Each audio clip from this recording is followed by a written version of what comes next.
धर्मेंद्र कुमार सिंह जी, आप बहुत कुछ बोलना चाहते थे, आप जरूर बोलिए।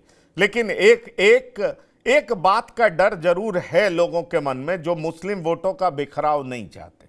वो कहते हैं समाजवादी पार्टी, बहन मायावती जो कि बीएसपी की हैं, और साथ ही साथ कहा जा रहा है कि हमें असुद्दीन ओवैसी को 2017 के चश्मे से नहीं देखना चाहिए।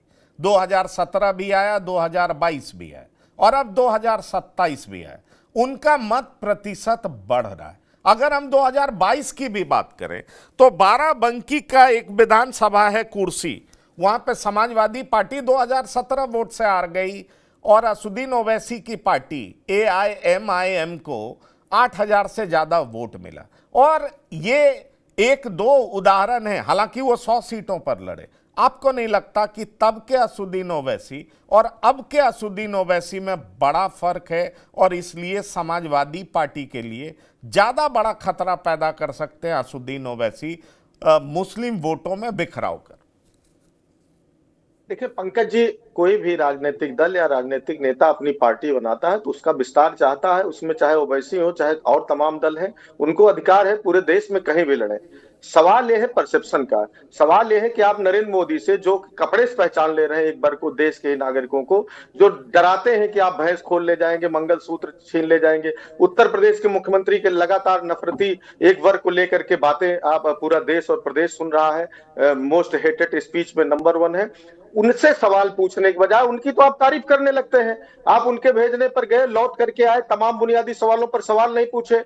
आपको नरेंद्र मोदी अच्छे लगने लगते हैं और विपक्ष के नेता सवाल आपको सत्ता पूछना चाहिए, घूम करके विपक्ष से पूछने लगते हैं। इससे ज्यादा महत्व देखिए, आप हम समाजवादी MIM प्रवक्ता यहाँ बात बताने लगे इतिहास में क्या हुआ। अरे इतिहास में नेताजी ने सब समाज को साथ लेके चलने के लिए क्या नहीं किया, जिसका दंश झेले, जिसको जो भारतीय जनता पार्टी ने उनका नाम तक बदल करके मुल्ला मुलायम सिंह कर दिया, उसका भी कभी मलाल नहीं रहा। चौड़े से रहते थे कि देश के प्रदेश में अमन चैन रहे और सब हमारे साथ रहे, सबको ले चलने का। हमने पहले ही अपने शुरुआत में कहा कि देखिए उत्तर प्रदेश में जो बुनियादी सवाल है, महंगाई है, बेरोजगारी है, भ्रष्टाचार है, आधी आबादी की चिंता है, किसान की चिंता है, खाद बीज पानी समय से मिल नहीं रहा है, महंगाई बढ़ गई है, उपज का दोगुना जो देने की बात किए थे, जिसमें A2+ फैमिली लेबर और उसको जोड़ करके इन्होंने निर्धारित, वो महत्वपूर्ण मुद्दे हैं। उनको लेकर के शिक्षा व्यवस्था चौपट कर रही, स्वास्थ्य व्यवस्था चौपट उत्तर प्रदेश की, वो बुनियादी सवाल है। उसको लेकर के सब समाज की बात हम करते हैं, यहाँ इसकी बात ही नहीं। अगर कोई जाकर के केवल ये कह रहा है कि हम किसी वर्ग के झंडा बरदार है, स्वागत है, रहे, इसमें क्या दिक्कत है। लेकिन उसकी रेलेवेंसी क्या है? वो क्या सरकार बनाने के लिए लड़ रहा है? क्या दे सकते हैं? केवल नफरती भाषणों के अलावा दूसरी बात। मैं आपसे एक सवाल कर रहा हूं, जो आप कह रहे हैं कि वो मोदी जी के साथ गठबंधन किए हुए हैं, वो आप पे आरोप लगाते हैं कि आप उनका वोट लेते हैं पर उनका सही रिप्रेजेंटेशन नहीं देते। वो आप पे आरोप लगा। पंकज जी, वो मेरा सवाल सुन लीजिए, मैं वही मैं आपसे पूछना चाह रहा हूं। वो कहते हैं कि हम मुस्लिम वोटों का बिखराव नहीं चाहते हैं, पर आपको उनका साथ नहीं चाहिए। क्यों? क्योंकि आपको उनका हिस्सा और हक देना पड़ेगा। और ये सारे कोई भी एक भी शब्द मेरे नहीं। आपने अभी शादाब चौहान को सुना, शादाब जी ने आपसे कहा कि 7% वाला व्यक्ति, 7% का समर्थन जिसको है, वो 19% के वोट से मुख्यमंत्री बन सकता है, 19% वाला क्यों नहीं बन सकता है? ये सवाल आपको नहीं लगता, आप कितना भी आरोप लगाएं, लेकिन ओवैसी जो ये बात उठा रहे हैं वो एक प्रदेश में ही नहीं, अब अलग अलग प्रदेश में मुस्लिम युवाओं को, मुस्लिम लोगों को ज्यादा समझ में आने लगी है। इसीलिए जो पार्टी तेलंगाना तक सीमित थी वो पार्टी बिहार भी पहुंच जाती है, वो पार्टी महाराष्ट्र भी पहुंच जाती है और उत्तर प्रदेश के 100 सीटों पर खड़ा होने की हिमाकत भी कर लेती है। पंकज जी, बिल्कुल आप ठीक कह रहे हैं। पंकज जी, ये सवाल तो तेलंगाना में उनको पूछना चाहिए, क्या वहां मुसलमान नहीं है? मुख्यमंत्री क्यों नहीं लड़ते हो वैसी साहब? हाँ, उस पर रोक नहीं है। हमने पहले भी कहा गठबंधन में कौन रहेगा नहीं रहेगा ये तो फ्यूचर का विषय है। रमेश जी बता भी रहे थे कि तमाम लोग एक दूसरे के साथ रहते। 2012 से हमारी 17 सरकार थी, उत्तर प्रदेश में अल्पसंख्यकों के 21% से अधिक मंत्री थे। वो पार्टिसिपेशन नहीं, क्या हर समय हमने, अगर उत्तर प्रदेश में क्यों, हमने सबको जोड़ने के लिए जो हमारी सरकार ने काम किया वही तो भारतीय जनता पार्टी उठाती रही। जिसका नाम लेने से लोग डरते हैं। भारतीय जनता पार्टी चाहे शमशान कब्रिस्तान का आरोप हम पे लगाती रही, इसलिए हमने उत्तर प्रदेश के सभी सर्वांगीण विकास के लिए सर्व समाज के लोगों के जो बुनियादी समस्या है तो उसको हल करने का प्रयास किया। हमने नफरत की राजनीति नहीं की। अब ये कोई कह दे, देखिए 4% वाले को भी मुख्यमंत्री बनने का हक है, 10% वाले को, 22% वाले को, 20% वाले को, इसको रोका नहीं जा सकता। लेकिन जो समाज में, क्षेत्र में, जनता के बीच में रहेगा, काम करेगा, जिस पर भरोसा होगा। भारत 17 हमको मिला तो हमने चाहे समाजवादी पेंशन हो, लोहिया आवास हो, जनेश्वर मिश्रा गांव से लेकर के चाहे बुंदेलखंड हो, पूर्वांचल हो, अवध हो, सीमांचल हो, चाहे हरित प्रदेश हो, पश्चिमांचल जिसको कह रहे, हर जगह हमने काम करके दिखाया, जिसका परिणाम रहा। काम बोलता है लगा। हमने मेट्रो भी बनाई, हमने एक्सप्रेस भी बनाया, हमने औद्योगिक हब भी, आज सीजी सिटी जैसे औद्योगिक हब भी तैयार किया। न केवल शुरुआत की बल्कि वहां नौकरियां लोग कर रहे हैं। हम उसकी बात करते हैं, अपने काम की बात करते हैं और समाज के हर वर्ग के भरोसे की बात करते हैं। रही देखिए एक वर्ग की बात है, उत्तर प्रदेश का मुसलमान बहुत ही जागरूक और समझदार है। वो जानता है हमारा अच्छा कहां है, हमारा नुकसान कहां है। उसको किसी के बताने से, किसी के नफरती लक्ष्यदार भाषण से, चाहे मैं हूं, चाहे एमआईएम हो, चाहे हमारे और साथी हो, किसी के कहने से नहीं, वो पूरी बुद्धिमानी से, समझदारी से क्या अच्छा है, कहां लॉन्ग टर्म जो है हमारा फायदा है, हमारे हक हुकूक सुरक्षित संरक्षित है और कहां नुकसान हो रहा है देख रहा है। इसी उत्तर प्रदेश में क्यों नहीं, उत्तर प्रदेश की सरकार है, संविधान से बनी सरकार, क्यों नहीं मांग करते उनसे कि 20% आबादी का मुख्यमंत्री बना दे, जिनकी तारीफ कर रहे हैं मोदी जी की।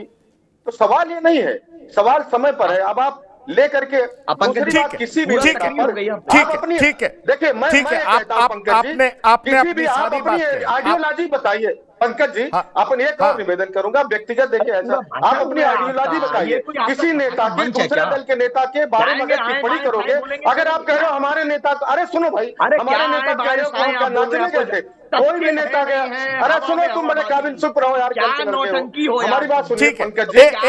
पंकज जी बात सच्ची ही नहीं है। अब मैं फिर आ रहा हूँ, समय तेरी औकात क्या है? अरे देखिए इस तरह की शब्दावली प्लीज प्रयोग मत करें, प्लीज सदाब जी प्लीज आवाज म्यूट करिए, हमारे नेता को नाचने वाला, वहां नाचने का नहीं बात बोल रहे। अरे तुम अपने नेता की तारीफ करो, हम रोक रहे हैं। एक मिनट, मुझे लगता है इतना पर्सनल मैं उम्मीद नहीं करता हूँ। प्लीज धर्मेंद्र जी मैं आ रहा हूँ। धर्मेंद्र जी पंकज जी एक सेकंड, बस 30 सेकंड। अच्छा सुनिए, मैं ठीक है, मैं आ रहा हूं। सादाब जी आपको प्रॉपर टाइम दूंगा। सादाब जी का आवाज दीजिए। सादाब जी सब आपको उनसे ज्यादा समय दूंगा। आप बोलिए 30 सेकंड में खत्म करिए। हम ये कह रहे हैं, हाँ 30 सेकंड में करा, हम कह रहे हैं आप अपनी पार्टी की बात करिए, अपने नेता की बात करिए। दूसरे के नेता को नाचने वाला ये बोलना, दूसरे व्यक्ति टिप्पणी करोगे कोई सुनेगा? अच्छा ठीक है, बात खत्म हो गई। Please maintain dignity and decorum of this show. हम लड़ाने नहीं आए, हम चाहते हैं आप अपनी बात कहें और अपनी बात को अच्छे तरीके से रखें। दर्शक जो भी होता है वो पीस लविंग होता है। आप ठीक है आर्गुमेंट कर सकते हैं पर इतना पर्सनल मत होइए। शादाब जी प्लीज गो अहेड। देखिए सपा के प्रवक्ता ने शुरुआत की कि मोदी जी के कहने पर ओवैसी साहब विदेश गए और मोदी जी की तारीफ की। नहीं, वो शशि थरूर भी गए थे, वो देश को रिप्रेजेंट करना था। हाँ वही मैं ठीक है, वो देश को रिप्रेजेंट करना था। आज समाजवादी पार्टी ने यह स्टैंड क्लियर कर दिया कि उस समय पर जब हम पाकिस्तान के साथ युद्ध में थे तो समाजवादी पार्टी उस समय भारत के साथ नहीं थी, भारत सरकार के साथ नहीं थी, क्योंकि उनके प्रवक्ता को आपत्ति है कि मेरे नेता ने भारत का पक्ष रखा, नरेंद्र मोदी जी का पक्ष नहीं रखा था, बीजेपी के का पक्ष नहीं रखा था, भारत का पक्ष रखा था। और जब भारत की बात आएगी, किसी को अच्छा लगे बुरा लगे, मेरा पक्ष भारत के साथ होगा, चाहे परिस्थिति कुछ भी रहेगी, मुझे वोट मिले या ना मिले, लेकिन मैं भारत की जब बात आएगी, मैं भारत की सेना के साथ खड़ा हूं, भारत सरकार के साथ खड़ा हूं, दुश्मन देश के खिलाफ खड़ा हूं। तो अब आप बात कर सकते हैं भाजपा के साथ है पूरा प्रदेश जाना। अरे यार फिर अब धर्मेंद्र जी बोलने दीजिए, ये अनफेयर होगा। धर्मेंद्र जी बोलने दीजिए, ये अनफेयर होगा। आप बोलने दीजिए, आपका टर्न आएगा, बोलने दीजिए प्लीज। हाँ बोलिए। पंकज जी इसको चुप करा लीजिए, ये बहुत बकवास कर रहा है। अच्छा नहीं आप देखिए मर्यादा, सब भाषा की मर्यादा। प्लीज मैं आ रहा हूं धर्मेंद्र जी। नहीं आप बोलिए सादाब जी, आप बोलिए प्लीज, बोलिए धर्मेंद्र जी, बोलिए सादाब जी, बोलिए। पंकज जी, मैं किसी के बीच में नहीं बोलता हूं, और अगर कोई मेरे बीच में बोलेगा सर, तो फिर मेरे पास शब्दों की मर्यादा नहीं। नहीं मैं नहीं पश्चिम नहीं, उत्तर प्रदेश का हूं, आप मेरे अपनी बात जाइए। कंटिन्यू रखिए, आप अपनी बात कंटिन्यू रखिए प्लीज। हाँ, मैंने तथ्य पे आधारित बात कही है कि अगर मेरे नेता से आपको लगता है कि मेरे नेता ने बहुत गलत किया, जब बात वक्फ कानून लाया जाता है पार्लियामेंट में, तो अखिलेश यादव जी पार्लियामेंट में खड़े होकर के उस कानून की कमियां नहीं गिनाते हैं, बल्कि बैर से ओवैसी साहब पॉइंट आउट करते हैं। जब बात आती है CAA की आती है, कौन खड़ा होता है जो सीए प्रोटेस्टर के? बरेली में घटना घटती है, अखिलेश यादव जी कहां चले जाते हैं?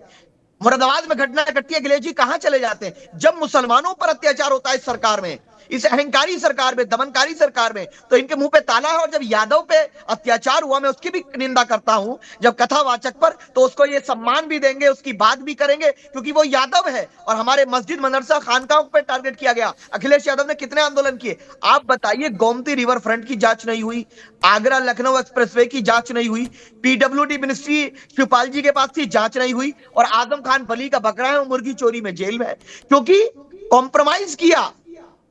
और हम ये बात कह रहे हैं कि जब राजनीतिक प्रतिनिधित्व की बात, हमने आपको हमेशा पर वोट दिया है। आजम खान की चिंता आपको है, तो आजम खान आपके साथ क्यों नहीं आ जाते? ये भी तो सवाल उठता है। वो रहते तो समाजवादी पार्टी में ही। आप मुस्लिम नेम को लेके जो राजनीति कर लें शादाब भाई, पर आजम खान आपके साथ क्यों नहीं आ जाते? कई सारे मुस्लिम बड़े नेता हैं जो आपको लेकर के ये मानते हैं कि आपके नेता कम्युनल पॉलिटिक्स कर रहे हैं और मुसलमान के लिए ये भविष्य में अच्छी राजनीति नहीं मानी जाएगी। चाहे शकील अहमद खान हो, चाहे तारिक अनवर हो, मैं किसी हिंदू नेता का नाम नहीं ले रहा। अगर आजम खान को लगता भी है कि समाजवादी पार्टी में उनके साथ जस्टिस नहीं हो रहा है, उन्होंने आपत्तियां जरूर दर्ज की हैं, पर वो आपका साथ नहीं लेते। आपको नहीं लगता कि आपके साथ की दरकार आजम खान को भी नहीं है? देखिए, अगर कोई हमारे साथ नहीं आता है तो उसके संघर्ष का तो अपमान नहीं हो सकता। हमने कहा कि जिस समाज ने 20% वाले समाज ने 7% वालों को 4 बार मुख्यमंत्री बनाया, तो क्या चलिए हमारी पार्टी से आपको आपत्ति होगी? आजम खान साहब तो आपकी पार्टी के सबसे सीनियर सदस्य हैं जो आज इस दुनिया में हैं। उनको आप मुख्यमंत्री का चेहरा घोषित कर दीजिए, हम चुनाव नहीं लड़ेंगे। लेकिन एक यादव ही मुख्यमंत्री बनेगा, ये नहीं चलने वाला है। 20% का वोट अब फ्री में नहीं मिलने वाला है। अच्छा, इन्होंने कही शिक्षा की बात। आप मुझे चुनौती के साथ कह रहा हूं कि मुस्लिम बाहुल्य क्षेत्रों में कितने शैक्षिक संस्थान आपकी सरकार में बने, कितनी ITI बनी, मुझे जानकारी दे दीजिए। कितने नए अस्पताल खोले गए, बता दीजिए। इन्होंने सिर्फ हमारे क्षेत्रों में पुलिस चौकियां बनवाई हैं। सर, आज अगर हमारी स्थिति दयनीय है, दलितों से बदतर जिंदगी गुजार रहा है, तो सपा बसपा इन्हीं की सरकारें रही ना, कांग्रेस की। बीजेपी तो अभी आई है ना। कौन जिम्मेदार है हमारी तबाही के लिए? यही लोग जिम्मेदार हैं। मुजफ्फरनगर दंगे को कंट्रोल करने में कौन नाकाम था? वो उस नाकाम मुख्यमंत्री का नाम अखिलेश यादव है। अगर मेरे घर में कोई किसी का देहांत हो जाता है तो मेरे घर में डीजे नहीं बजेगा सर। वहां सैफई में नंगा नाच कौन देख रहा था? उन ठुमकों को कौन देख रहा था जब हमारी बेटियों की इज्जत लूटी थी? हम लोगों को मारा गया था मुजफ्फरनगर में, 50,000 लोग बेघर हो गए थे। इन लोगों की संवेदनशीलहीनता ये बताती है कि हमारे वोट से मोहब्बत है, हमसे नहीं। चलिए शादाब जी, आपने पूरी बात रख दी। मेरे पास है प्योर पाव भाजी का मसाला, प्योर पाव भाजी मसाला, पाव भाजी को टेस्टी बना डाला, सबका राजा आम प्योर मसाला। दादी के हाथों का जादू और खुशबू से महकता घर, माँ की मुस्कुराहट और खाने की सुगंध। MDH गरम मसाला, क्योंकि हर रिश्ता है स्वाद से जुड़ा।